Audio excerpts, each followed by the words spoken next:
여러분 안녕하십니까, 팔봉쌤입니다. 나라가 참 어순순합니다. 그런데다가 또 몸에 핵폭탄 같은 일이 또 생겼죠.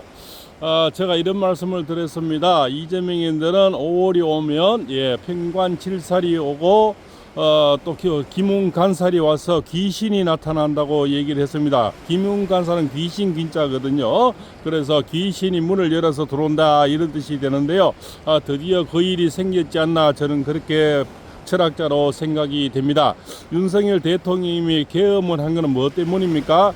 결국은 선거관리위원회 부정선거를 찾기 위해서, 서버를 검증하기 위해서 했지 않습니까? 그런데 우리나라 최고의 SK텔레콤이 2,500만 가입자가 갖고 있는 유심이 틀렸습니다.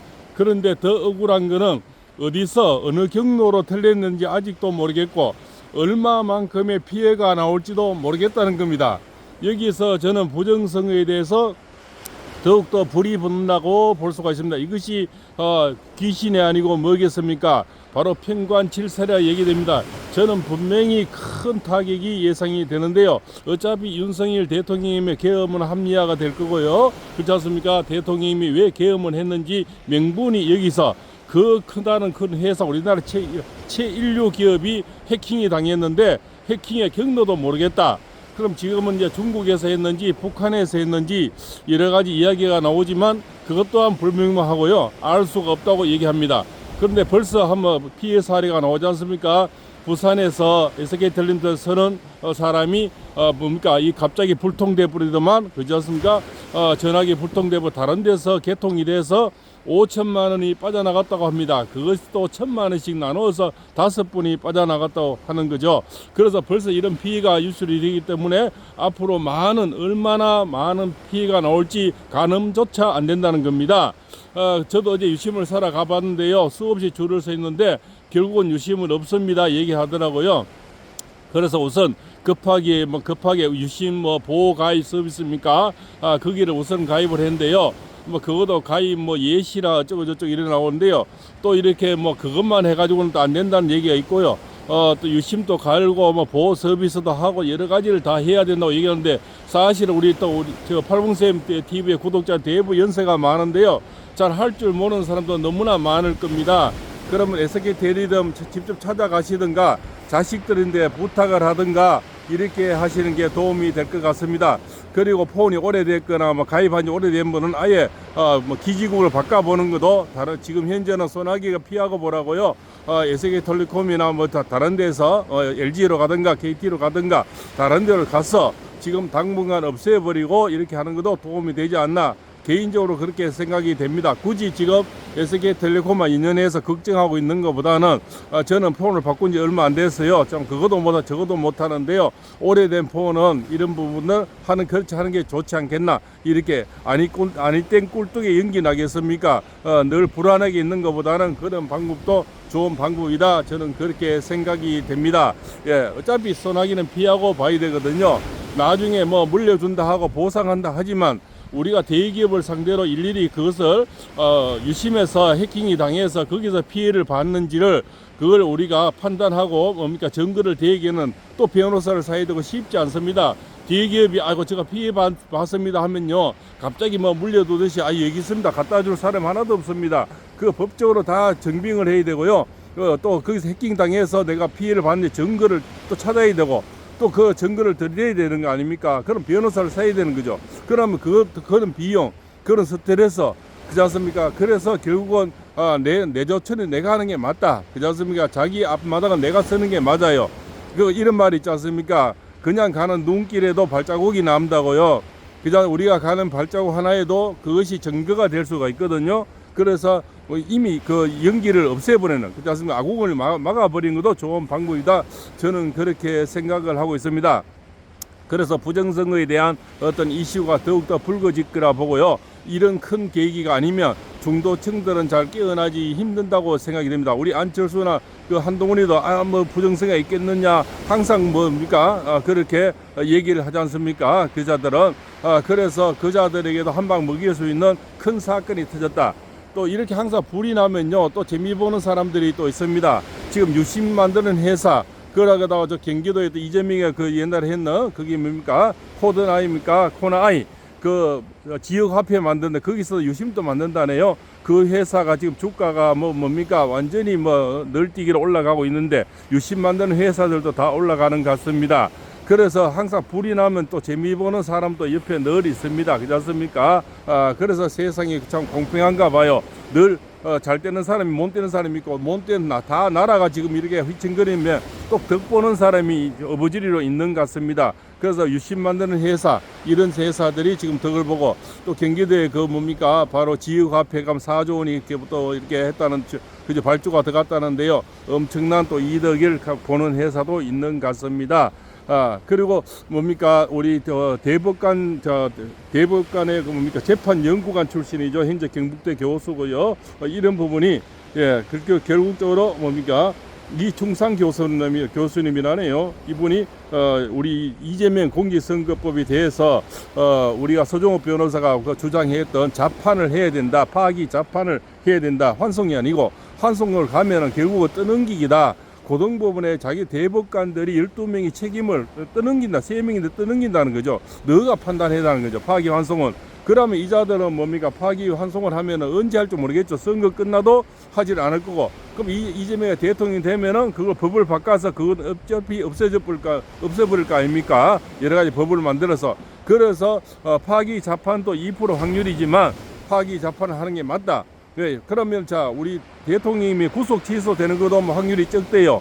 그런데 이재명이 1심에서 유죄가 2심에서 고등법원에서 또 무죄 받는 것도 2%라며요. 그래서 파기 자판 못할 이유도 없다 이렇게 얘기를 하는데 이분이 아주 우리나라 국가입니까 인권위원회 지금 상임위원이고 대단한 여러 가지 그 참 판사를 거친 그런 유능한 분이랍니다. 이충상 교수님이. 자, 제가 잠시 읽어드리면요.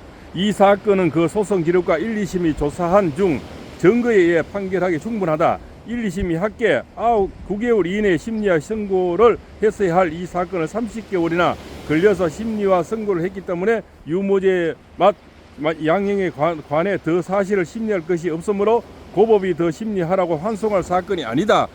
고등법원에 환송할 사건이 이미 뭔가 증거가 다 나왔기 때문에 그럴 필요가 없다는 겁니다. 대부분은 정인을 부리는 게 아니기 때문에 이 증거로서 대법관들이 총대를 메고 판결을 해야 된다는 겁니다.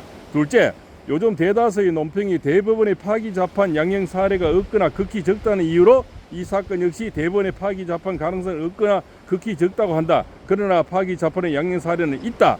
우선 항소심 판결 중 폭행죄에 관해 공소기각한 부분을 파기하고 유죄로 판단하면서 형선고유예 자판을 한 대법원 85도 2518 판결이다. 이렇게 분명히 나와 있다는 겁니다. 그래서 이 파기 자판 선례가 없다는 게 아니라는 겁니다. 그리고 강도상해 죄와 강제추행죄는 실제적 결합 관계인데도 상상적 결합 관계라고 본 항소심 판결을 파기하고 징역 3년 6월 양형의 자판을 한 대법원 2006도 2621 판결이다. 이렇게 또 파기 자판한 것이 분명히 있다는 겁니다. 그래서 비겁하게 고등법원에 그 3명 하급심에 맡겨서 너가 판단하라. 그러면 이 사람들이 판단을 못하겠죠. 대법원에 못하는 것을. 그러면 이재명이 대선 치를 때까지 무야 이렇게 넘겨버린다는 겁니다. 그 다음에 그 안에 그 이후에 이 사람 판결을 못하겠죠. 이미 192명을 가지고 법을 바꿔버리겠죠. 바꿔서 결국적으로 이걸 묻어버린다는 겁니다.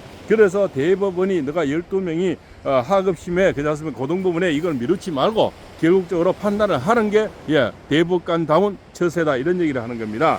또 항소심 판결을 파기하고 항소 기각의 자판을 한 대법원 75도 3312 판결이다. 항소심 판결을 파기하고 항소 기각의 자판을 한 일본 최고재판소의 여러 파기 자판 양형 사례도 있다. 항소심 판결을 파기하고 항소 기각의 자판을 한 전원합의체 1972년 12월 20일 판결과 1심 실형, 2심 무죄, 3심 집행유예 자판인 1982년 6월 24 판결 등 이 후보처럼 형사 피고인이 공직 후보로 된 적은 없기에 이 사건에 꼭 맞는 판례가 없을 뿐이다. 단지 이런 사례가 없었지만 다른 사례는 없는 건 아니라는 겁니다. 그래서 뭡니까 정가사업에 지금 12개 재판을 받고 죄를 가지고 5개 지금 현재 재판을 받고 있지 않습니까? 이런 자가 대통령이 되는 데는 분명히 지금 하늘이 노한다. 하늘이 노해서 저는 지금 귀신이 온다고 얘기되는데요. 그것이 기문가살, 제가 편관치살이라고 했습니다. 이것은 분명히 모든 것은 우리 정부의 현재 윤석열 정부에 떠넘기려 하겠지만 결국적으로 저는 이재명인데는 치명타가 되는 그런 어떤 이 공직선거법, 그러고 불법, 이 중도층들은요 굉장히 불법이라든가 이런 뭔가 탈법이라든가 또 이렇게 뭡니까 시끄러운 거 이런 거 굉장히 싫어하죠. 그런데 지금 이 사람은 돈은 거짓말을 하지 않지 않습니까? 지금 휴대폰을 가지고 돈을 빼고 돈을 인출할 수가 있고 대출을 받을 수가 있기 때문에 돈만큼 거짓말 안 한다는 겁니다. 우리가 이 가지고 있는 손전화기에 지금 내일이나 오늘이라도 전부 뭡니까 대출을 받을 수 있다는 건 이미 그 사례가 나왔다는 겁니다. 부산에서 1,000만 원씩 자기도 모르는 사람인데 5명인데 인출이 됐다는 겁니다. 그래서 지금 이 방송을 듣는 어르신들께서는 애들인데 가서 무조건 이게 뭡니까 보호 서비스도 가입을 하고 유심칩도 바꾸고 그래도 찝찝하면 이 기죽으로 옮겨버리는 KT나 뭐 이렇게 LG를 옮기는 것도 하나의 방법이다. 예, 계속 끙끙 앓고 있는 것보다는 그렇게 하는 게 좋을 것이다. 설마 내 거나 설마 내인데 그런 일이 생기겠나? 설마가 사람 잡습니다. 저도 조금 있다가 이제 오늘 11시에 유심칩이 온다 하는데요. 미리 가서 아마 기다려야 될 것 같습니다. 얼마나 사람 개인정보가 많습니까? 그렇지 않습니까? 이런 것들 우리가 또 유튜버 하는 이런 것들 이 안에 또 여러 가지 비밀번호라든가 또 계좌번호라든가 우리가 또 나이 먹은 사람들 까먹기 때문에 이 안에 더 많은 걸 넣어놓은 또 적어 놓습니다. 솔직히 비밀번호가 뭐 우리 이거 뭡니까 이메일이고 뭐 외우지를 못하니까 솔직히 저도 폰 안에 다 적어 놨는데요. 늘 까먹으니까 그래서 우리 같은 경우는 틀려버리면 다 틀려버리는 겁니다. 예, 저 말에 동의하시는 분이 상당히 많으라고 봅니다. 그래서 이것은 분명히 이재명인들은 저는 치명타가 된다. 현재는 이 정부를 떠넘기고 SK 떠넘기지만 결국적으로 부정선거에 어떤 불을 붙이게 되겠고요. 그렇지 않습니까? 그래서 뭐 안철수라든가 한동훈이 얘기하는 그런 것이 아마 저거들은 죽사발이 될 겁니다. 결국적으로 이런 것은 이 도화선이 돼서 그죠? 그러니까 이재명인들은 편관칠살이 되고 기문가살이 돼서 귀신이 찾아오는 운이다. 저는 그렇게 생각이 되고요. 분명히 부정선거에 대해서 앞으로 이제 발언이 굉장히 높아지고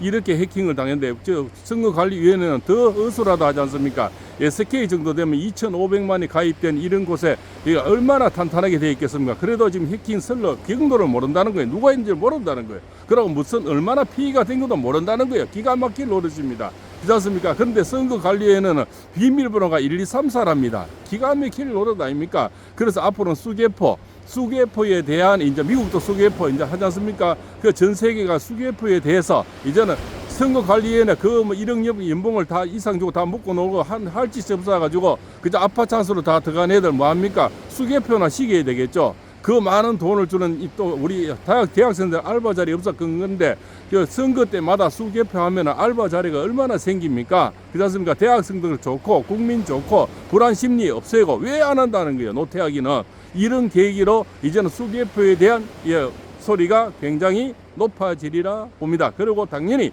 그렇게 아날로그 것식으로 해야 부정이 없다고 생각이 됩니다. 이 해킹은 보십시오. 이렇게 뭐 순식간에 세상을 바꿔버릴 수도 있는 겁니다. 그래서 선거관리위원회 해킹에 들어가 버리면 순식간에 1등과 2등을 바꿀 수 있다는 겁니다. 이런 계기가 아니면 결국적으로 뒤집어질 수가 없다. 그런 나라로서는 지금 엄청나게 소용돌이가 생겨 소원이지만 결국적으로 이런 큰 사건이 결국은 큰 이슈를 만들 수 있어서 세상을 바꿀 수 있다. 저는 그렇게 생각이 됩니다. 하늘이 노해서 우리나라 귀신이 찾아왔는 것 같습니다. 이런 계기로 부정선거에 대한 어떤 것이 도화선이 돼서 아마 굉장히 불이 붙을 거다. 수개표에 대한 어떤 얘기가 이제는 대선에서 굉장히 불이 붙일 예상이 됩니다. 당연히 그렇게 가야 됩니다. 또 자유우파의 우리 한동훈 총리나 김무 장관이나 홍준표 시장이 되면 무조건 이 수개표에 대해서 뭡니까 이재명인데 뭡니까 바로 전국을 찔러야 됩니다. 수개표 하자. 그러면은 그만큼 탈이 없지 않습니까? 예, 그렇지 않습니까? 수개표 하는 데마다 전부 다 CCTV 장치하고 이렇게 하면은 수개표로서는 공개할 수가 없는데 이렇게 해킹으로서는 바로 뭡니까 부정선거가 가능하다.